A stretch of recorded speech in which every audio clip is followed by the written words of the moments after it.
Healing করছেন, কিন্তু তাও কোথাও যেন একটা ফাঁক থেকে যাচ্ছে।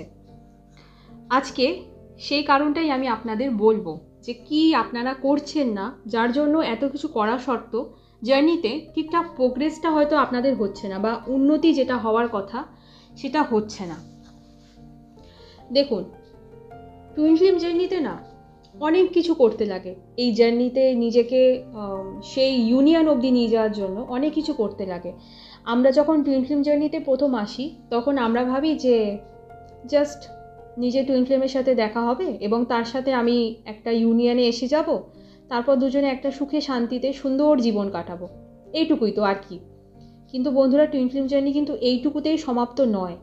এবং আমি আগেও বলেছি, আবারও বলছি, অনেকে হয়তো এটা ভাবতে পারেন যে হিলিং করা খুবই টাফ, হিলিং করব না। তো হিলিং না করলে কিন্তু বন্ধুরা টুইন ফ্লেম জার্নিতে কিন্তু আপনি এক পাও কিন্তু এগোতে পারবেন না। যেখানে আছেন আপনি সেখানেই থাকবেন। কারণ টুইন ফ্লেম জার্নিতে গড বা ঈশ্বর আমাদের আনেনি এই কারণে। আমাদের এই জার্নিতে আনার মেন যে লক্ষ্য বা পারপাস, সেটা কিন্তু আমাদের মতো প্রত্যেকটা যে সোল আছে সেই সোলকে হিল করা, হিলিং দেওয়াই হচ্ছে twin flame journey main purpose. এবার দেখুন, আপনি যদি হিলিং না করেন তাহলে, এবং আপনি যদি লেসেনগুলো না শেখেন, আপনি আপনার অতীতে যে ভুলগুলো করে এসছেন ওই সেম ভুলগুলো যদি রিপিট করেন আপনার টুইন ফ্লেম জার্নিতে, তাহলেও ঠিক যেমন আপনার অন্য রিলেশনশিপগুলোতে যে প্রবলেমগুলো আপনাকে ফেস করতে হয়েছে, ঠিক একই প্রবলেম এখানে হবে। তো কি করে হলো, তাই না? ঠিক একই প্রবলেমগুলো যদি আপনাকে এই নিজের ইউনিয়নের পরেও যদি টুইন ফ্লেমের সাথে ফেস করতে হয়, তাহলে আপনি কি করে নিজের রিলেশনশিপকে বা এগিয়ে নিয়ে যাবেন, আর এই টুইন ফ্লেম জার্নিতে আপনি থাকবেনই বা কী করে? আর যদি আপনি এটাও ভেবে থাকেন যে আপনি মুভ অন করে যাবেন, তাহলে আপনি করতেই পারেন। কারণ মনে হতেই পারে যে এই জার্নিতে এতটা খাটনি ঠিক সম্ভব হচ্ছে না, তো আমি মুভ অন করে যাই। আপনি করতেই পারেন, সেই চয়েসও আপনার কাছে আছে। কিন্তু সত্যি কথা বলতে পুরোপুরি কিন্তু মুভ অন আপনি করতে পারবেন না।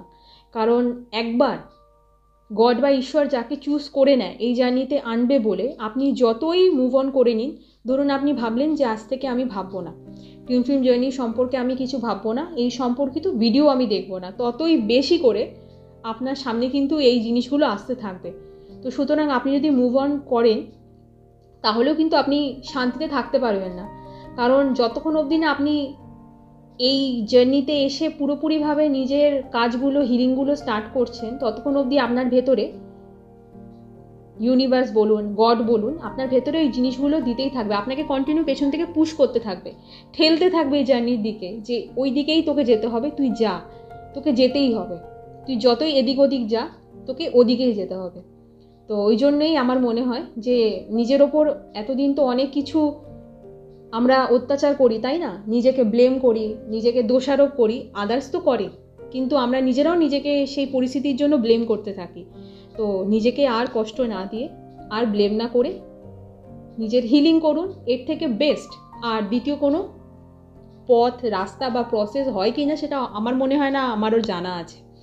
তো আজকে যেটা ভিডিও সেটা হচ্ছে, আপনার সব কিছু করার পরও কিন্তু তাও আপনি ঠিকঠাকভাবে মনে হচ্ছে যেন স্যাটিসফ্যাকশনটা পাচ্ছেন না নিজের জার্নিতে। তার কারণটা কেন জানেন? তার কারণটা হচ্ছে আপনি সারেন্ডার করছেন না।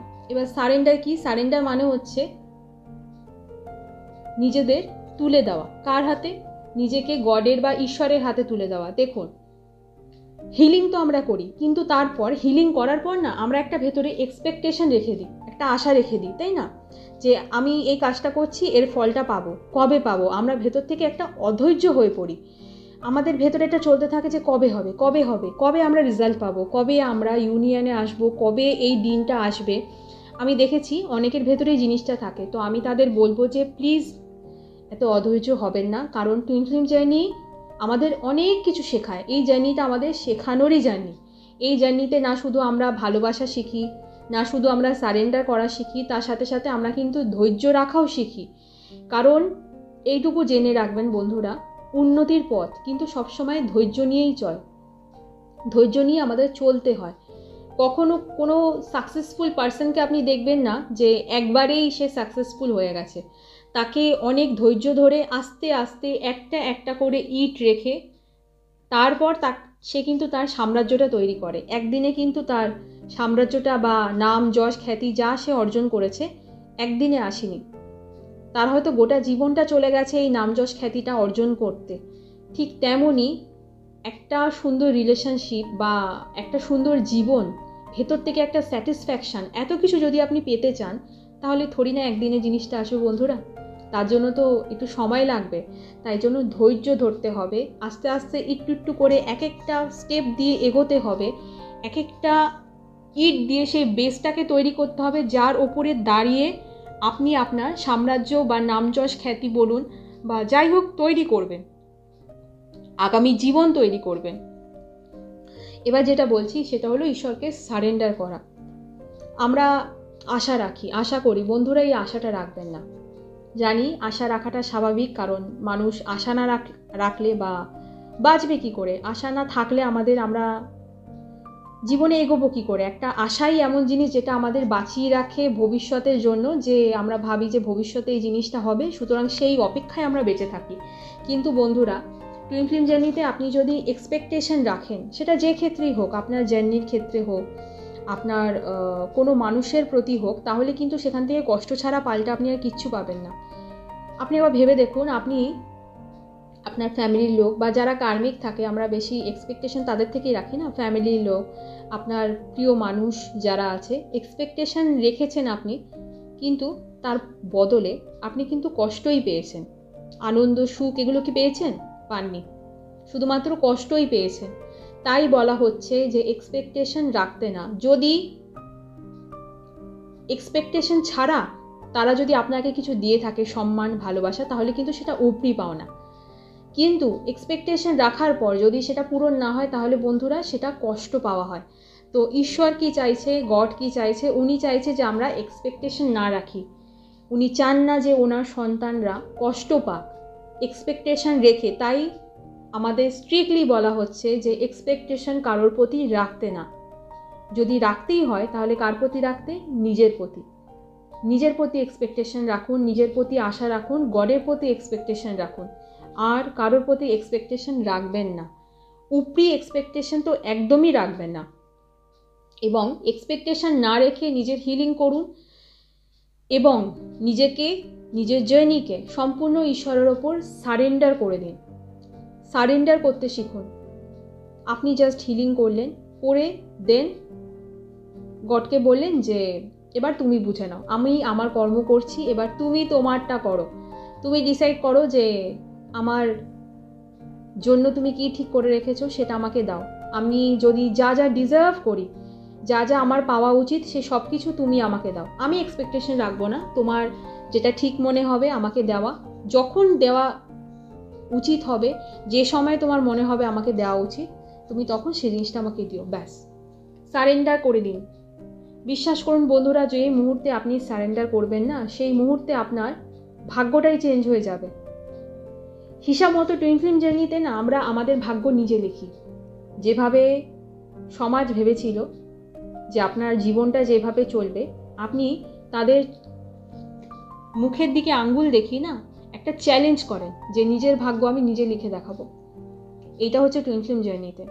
নিজের উপরে কাজ করে দেখুন বন্ধুরা, জীবন জাস্ট কিভাবে 90 ডিগ্রি অ্যাঙ্গেলে আপনার ঘুরে যায় সেটা আপনি বুঝতে পারবেন না। আজ থেকে বেশ অনেক বছর আগে আমিও জানতাম না যে আমি কি করব। জীবনের চারপাশে অন্ধকার দেখতাম। যে জ্ঞানগুলো আমি আপনাদের দিচ্ছি আজকে, সে জ্ঞানগুলো আমার নিজের ভেতরেই তখন ছিল না, এবং আমি জানতামও না যে একদিন আমি এই প্রফেশনে আসবো এবং আমি মানুষকে শেখাবো, মানুষের হেল্প করতে পারবো, তাদের পাশে থাকতে পারবো। আমি যখন পেরেছি, আপনারাও পারবেন। আমার ভেতরে যে ইচ্ছা শক্তি আছে, আপনাদের ভেতরেও গড সেই একই ইচ্ছা শক্তি আপনাদের ভেতরেও দিয়েছে, সেই একই মনের জোর, মনের সাহস আপনাদেরও দিয়েছে। শুধুমাত্র আপনাদের সেই সাহসটাকে খুঁজে নিজের ভেতরে, আর সেই মনের জোরটাকে খুঁজে নিজের ভেতরে আবার ভরে তুলতে হবে। নিজেকে বলুন যে আমিও পারবো।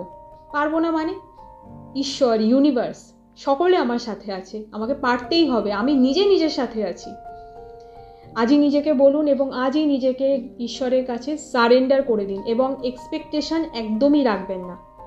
এই যেগুলো বলছি আমি বন্ধুরা করে দেখুন, খারাপ ছাড়া। এতদিন তো আপনারা কিছুই দেখেননি, তাই না? জীবনে শুধু কষ্টই পেয়েছেন। না হয় এই জিনিসটাও ট্রাই করে দেখলেন। আপনি বিশ্বাস করুন বন্ধুরা, ভালো ছাড়া খারাপ হবে না। কারণ এই পথ ঈশ্বরের, এই পথ গডের। আর যেখানে গড থাকে না, যেখানে পজিটিভিটি থাকে, যেখানে গডের এনার্জি থাকে, সেখানে কোনোদিন খারাপ কিছু হতেই পারে না। আপনি এই ভিডিও অবধি এসেছেন তার কারণ ঈশ্বর আপনাকে কিছু শেখাতে চাইছে, তাই জন্যই না এসেছেন। তো হিলিং করুন, মেডিটেশন করুন, ডেইলি ইনার ওয়ার্ক করুন, নিজেকে সেলফ লাভ দিন এবং নিজের জার্নিকে নিজেকে ঈশ্বরের কাছে সারেন্ডার করে দিন। সাফল্যতা নিজে আপনার কাছে আসবে। ভালো থাকবেন।